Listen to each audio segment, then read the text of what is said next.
because this parking lot needs to be in place until C of O is issued for the permanent project at potentially at 1430 Lincoln. And on our best guess judgment, we've established a date of July 1st, 2022. If the project's completed beforehand, same protection is there. The CUP will sunset or expire when a C of O is issued. Those are really the only two differences other than the site layout and the number of spaces. So, Commissioners, you know the deal, you know why we're doing it. Are there any questions about this specific lot that rise to your mind? If not, somebody will need to move the motion. We have no public comment on this. I'm assuming the applicant doesn't want to say anything. Excellent. Commissioner Fonda-Bernardi. I'd like to move the motion for the STOA and the CUP 16ENT0012 wrapped up together. Do I have a seconder for that? Second. Commissioner Kennedy. If there are no comments for or against, could we have the roll call, please? Commissioner Anderson? Yes. Commissioner Fonda-Bernardi? Yes. Commissioner Kennedy? Yes. Commissioner Perry? Yes. Chair McKinnon? Yes, and again, there's a 14-day appeal procedure on that motion. 8D, 1338 5th Street. Mr. Sakaris, same story again. Could you tell us what's different about it, please? Most definitely. This one should be shorter because other than it being a different location, the conditions are exactly the same as the previous item at 1318 Lincoln. It's needed for the estimated same amount of time, so the conditions of approval mirror what is recommended at 1318. 2022 sunsetting and then the building occupancy. C of O, yes. Yes, correct. Questions, Commissioners? Yeah, just how does this lot relate to the possible development at 5th in Arizona? How did this particular lot get cut out of the herd? Or was it never in the herd, I guess, is the question. Monsieur? The adjacent proposed project, the 4th, 5th in Arizona project, kind of squares off, actually right at the end of this. So this one was not ever anticipated as part of that project. These just happened to be city-owned parcels that were part of the land exchange. Okay. Anybody else? Then I'll need a motion. CUP 16ENT009 and wrapped up in it the statement of official action. Commissioner Kennedy? Second. Well, I need someone to move that, actually. I'll move it. Moved. Seconded, second. Anderson. No comments for or against. Roll call, please. Commissioner Anderson? Yes. Commissioner Fonda-Bernardi? Commissioner Kennedy? Yes. Commissioner Perry? Yes. Chair McKinnon? Yes, and that also has a 14-day appeal procedure. And so with that, those are passed. We'll be moving to a study session on parking in 10 minutes after a short break. Thank you.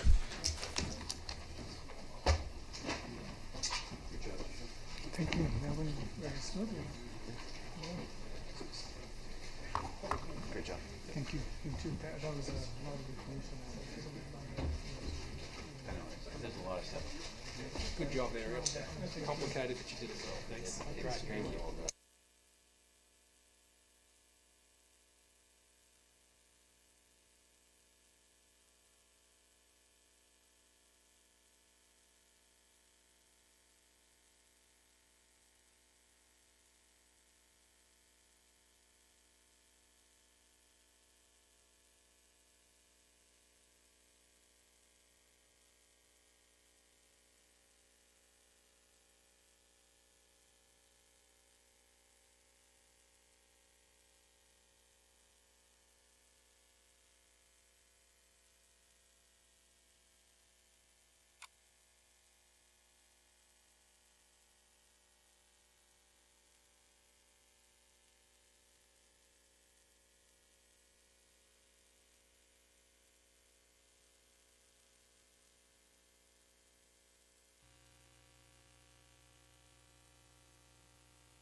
I'm making it happen. Me.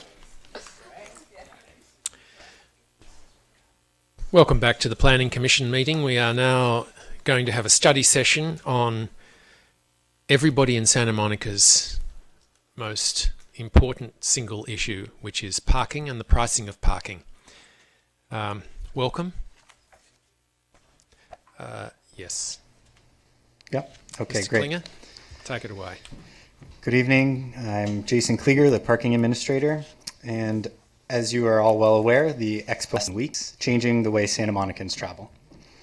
The full extent of this change is unknown, and as such, we are taking a wait-and-see approach to inform a larger parking policy discussion.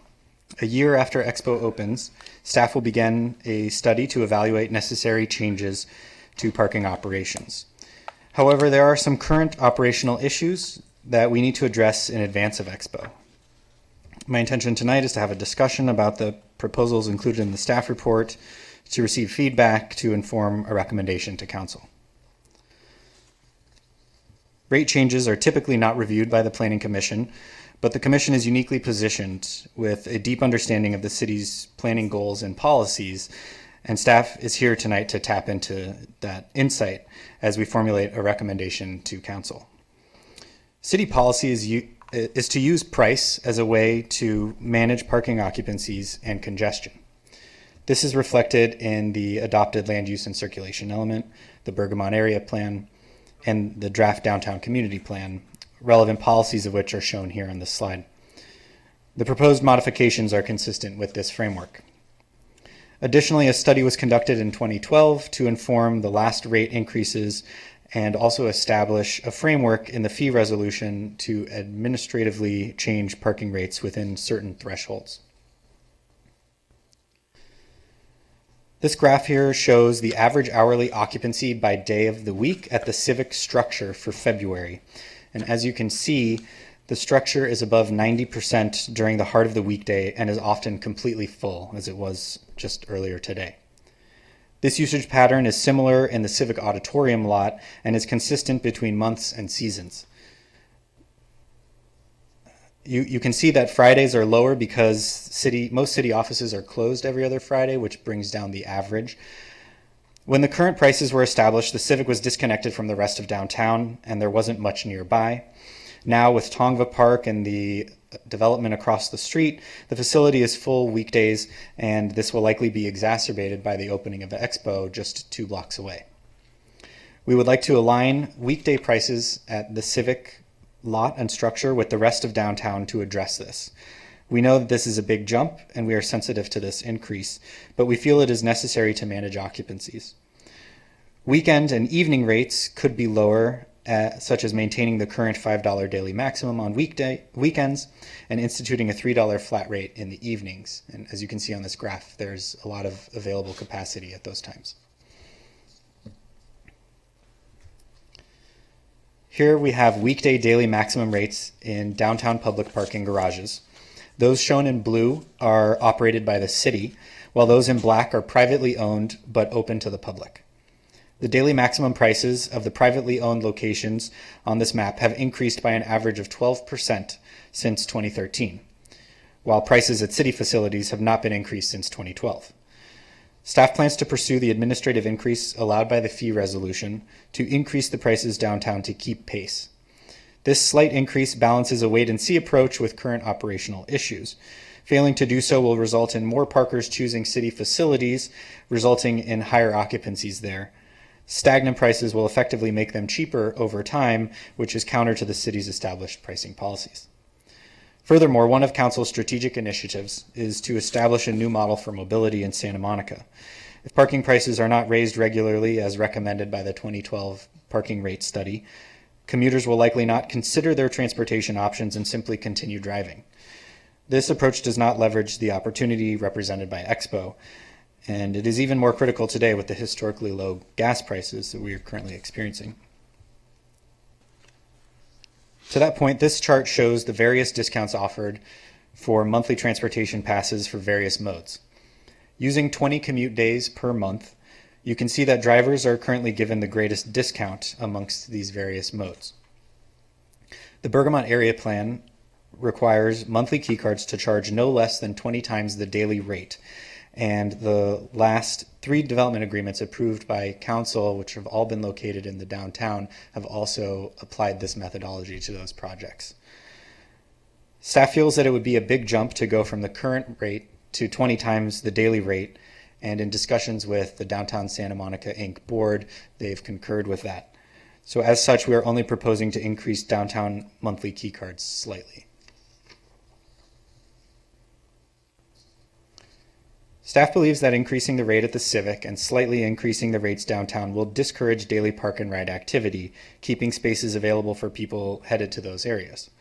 However, we are concerned that our discounted monthly keycard rates could still be appealing to commuters, especially when compared with high parking prices in downtown LA.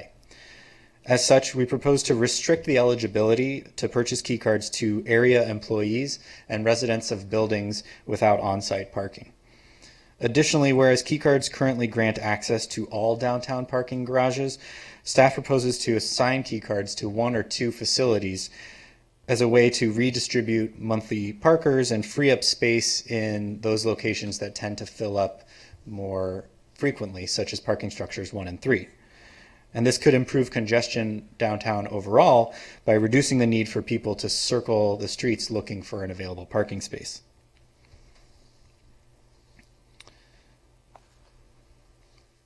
So we spoke about pricing and operational issues related to monthly key cards. The last thing I just would like to offer is that we know any price increase is not going to be popular, but we feel that these are warranted in order to maintain availability in our parking structures along with adopted policy. So I'd like to open it up to discussion and feedback on these and any other points. Thank you very much. Commissioners, questions? Commissioner Anderson. Is there any public input? There is from Mr. Upton. Would you like to hear Mr. Upton first? Yeah, I think mean, so. I feel like we might have a lot of Excellent. discussion. Mr. Upton, welcome. Mr. Upton is the Director of Operations for Santa Monica. Acting Malibu. Director of Facility Improvement Projects at this moment. I've been the Director of Facility Use for the Santa Monica Malibu Unified School District. And he does a very fine job, I can tell you. Thank you. Past experience, thank you. Thanks. And I am speaking on behalf of the senior staff and the superintendent for the school district, and thank you for your time. I'll read, hopefully well. On behalf of the Santa Monica Malibu Unified School District, we respectfully request that charged as civic center structure and the parking lot of